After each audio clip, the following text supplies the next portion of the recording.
Olá, tudo bem? Meu nome é Murilo Sanovics, eu sou artista, trabalho com resina há alguns anos e tive muita dificuldade no início por não ter um material adequado para eu seguir no YouTube, mas eu aprendi com os erros e eu resolvi compartilhar esse vídeo mostrando o meu método de resina.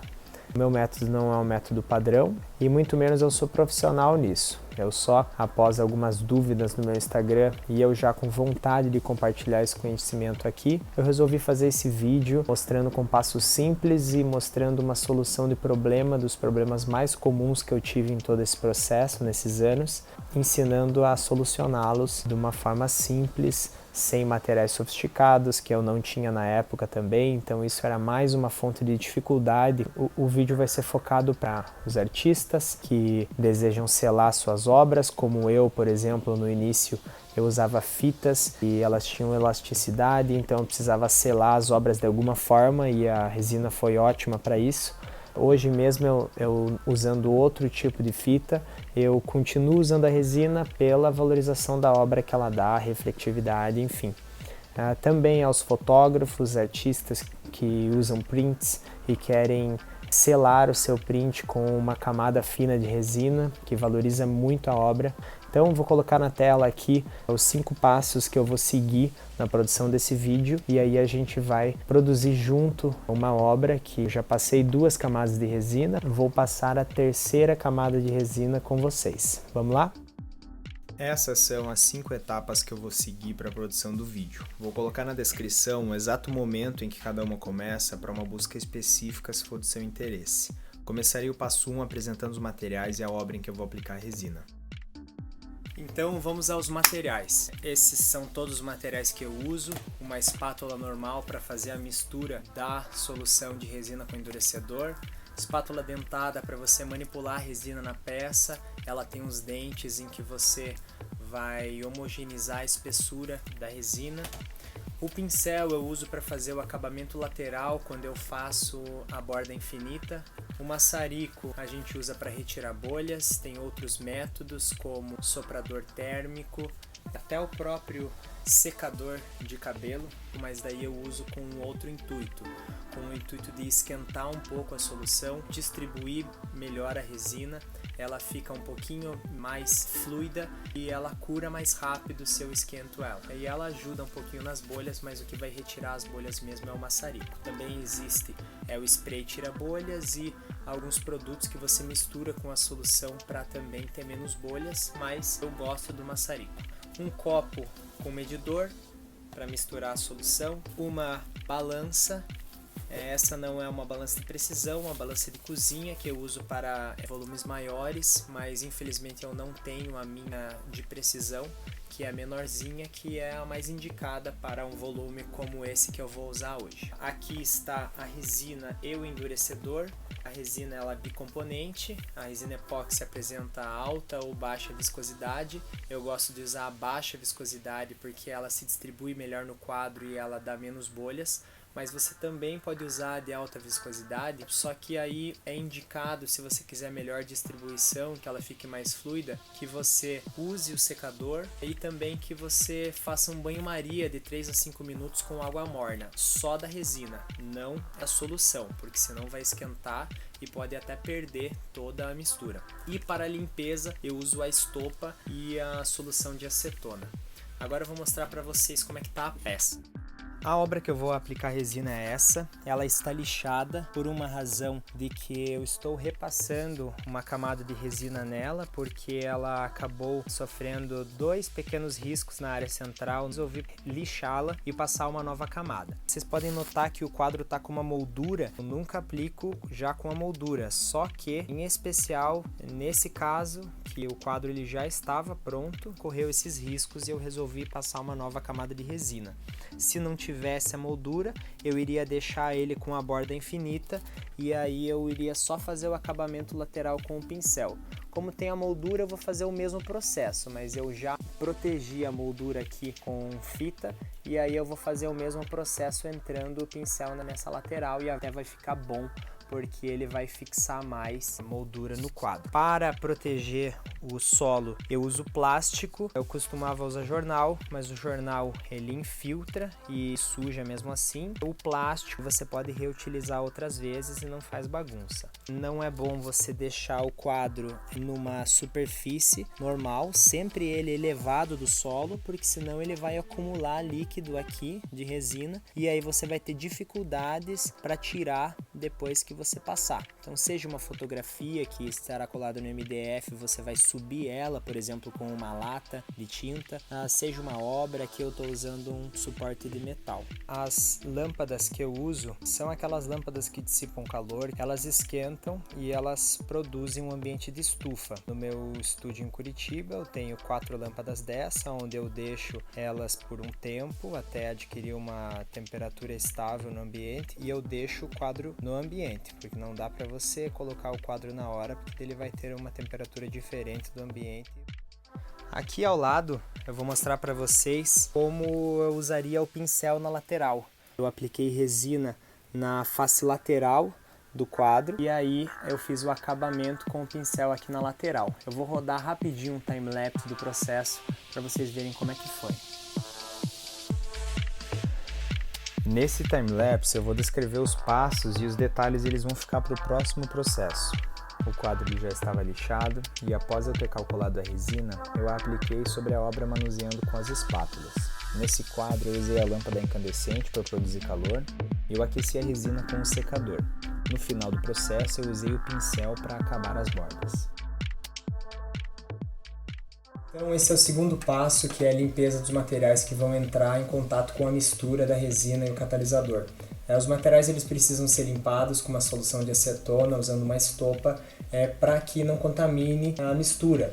Qualquer contaminação, pelos, poeira, restos do material anterior, restos da própria resina ou do catalisador da vez passada, que não iam contaminar a amostra ou dar manchas, então a gente precisa fazer a limpeza de todos esses materiais. A gente vai fazer a limpeza agora. Vamos lá?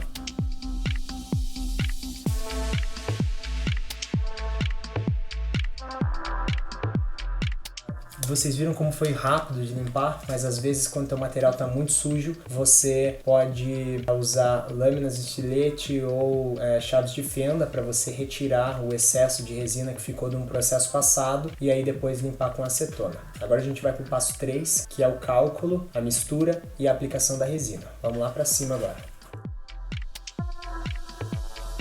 Começando com o cálculo da resina. O cálculo vai depender de qual você usar. Essa resina aqui, ela tem o cálculo de 1000 ml de resina, você vai utilizar 400 ml de endurecedor. Então, 250 ml de resina, você utiliza 100 de endurecedor. É isso que eu vou usar nesse quadro. Então, eu vou começar a mistura. Aí vocês viram que eu coloquei um filme plástico aqui na balança, porque sempre faz bagunça nessa área e aí gruda a resina, é muito difícil de tirar. Então, é um investimento você colocar esse filme plástico. Eu sempre começo colocando o endurecedor, porque a resina ela sempre adere muito mais na superfície do copo do que o endurecedor. Então, colocando ali 150, tinha 50 o copo e agora 150.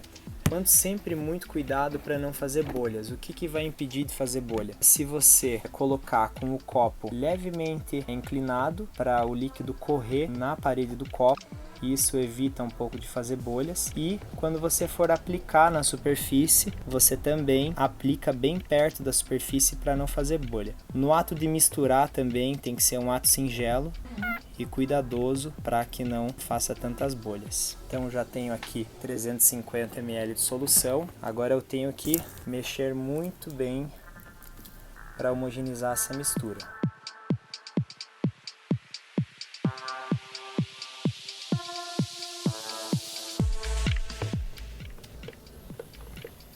Então mistura bem homogeneizada e agora a gente vai aplicar na superfície. Para evitar bolhas, a regra é a mesma da hora da mistura. Derrame com o copo perto da obra e manipule a resina fazendo movimentos brandos com a espátula. Não raspe muito o copo, pois nos cantos e no fundo podem conter locais não tão misturados, que podem arruinar o resultado. Para manipular a resina, deve-se usar a espátula dentada. A espessura do dente vai ser a espessura da camada de resina. Existe um cálculo que multiplica a espessura da resina com o comprimento e largura da obra. Mas, como muitas vezes não foi a quantia correta e tive que misturar mesmo assim, normalmente eu aplico 1/4 do litro para esse tamanho e, caso faltar, eu misturo rapidamente ou peço a um ajudante, mas não demore nesse processo, pois a resina cura muito rápido. Como eu queria uma camada ainda mais fina de resina, eu usei a espátula branca também para manipulação. Para fazer isso, eu limpei ela com papel toalha, pois já que ela é usada para misturar, pode conter áreas não misturadas. Manipulei até um pouco antes da borda e comecei o processo com o maçarico. Eu manuseio o maçarico a uma distância de mais ou menos 10 centímetros, uma distância menor. Usá-lo demais ou muito depois do começo da manipulação são 3 causas de amarelamento da resina e manchas, pois ela queima nesses casos. Após isso, eu fiz o acabamento das bordas com o pincel, molhando ele na resina. Portanto, sempre deixo um pouco de resina no copo para esse fim, apenas molhando, sem esfregar. Portanto, não deve-se limpar o copo com o pincel, para não coletar aquelas áreas não tão misturadas de resina. Processo completo. Eu vou sair o quanto antes do sótão para que não fique voando pequenos fiapos que podem contaminar a solução. E esse ambiente, como ele não tem vento, eu não tenho medo, eu simplesmente vou fechar aqui, vou ainda deixar as luzes acesas, que são luzes que dissipam calor e vão ajudar no processo de cura. Agora a gente vai para o tanque fazer a limpeza dos materiais. Para a limpeza dos materiais, vocês vão usar papel toalha e estopa embebida com solução de acetona. O papel toalha serve para retirar o excesso, senão você vai gastar 1 litro de acetona a cada vez que você for usar. Então, você vai retirar o excesso da resina, ela já está quase limpa. Aqui também. O pincel, você vai retirar o excesso com o papel toalha e aí você vai embeber ele na acetona. Quando você for usar a próxima vez, ele já vai estar inteiramente limpo. O maçarico, que eu acabei também sujando, eu vou só passar uma estopa com acetona e após eu fazer o processo de retirar o excesso com papel toalha, eu também vou limpar os 3 com acetona. E aí terminou a limpeza.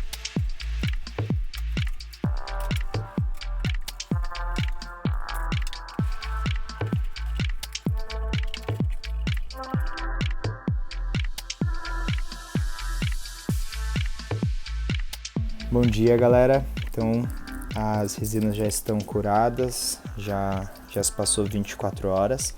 Lembrando que todas as ligações entre a mistura, elas podem ocorrer até 7 dias da resina, mas a curagem seca, ela já está pronta com 24 horas. Então, trouxe aqui para mostrar o resultado para vocês. Essa é aquela obra que tem a resina em todas as faces.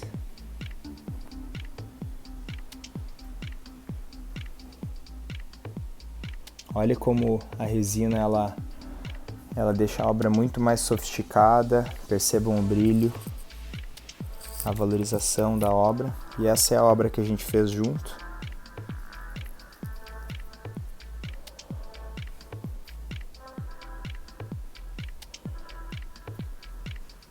As duas já estão prontas e esse é o resultado final. Mas então é isso, galera. Eu espero que vocês tenham gostado do vídeo. Quem já trabalhava com resina, eu espero que tenha sanado dúvidas. Se não tiver sanado todas as dúvidas, por favor, coloque nos comentários. Quem não trabalhava com resina, espero que tenha sido útil para você começar. Aos artistas, é um método que valoriza muito a obra, dá uma refletividade, dá uma sofisticação, valorização da obra. Então, tente. Caso tiver alguma dúvida também, coloque nos comentários. Se for do interesse, sigam no Instagram para acompanhar o meu trabalho artístico, é @sinergia.art, vou colocar na descrição aqui também. E é isso. Um abraço, até a próxima.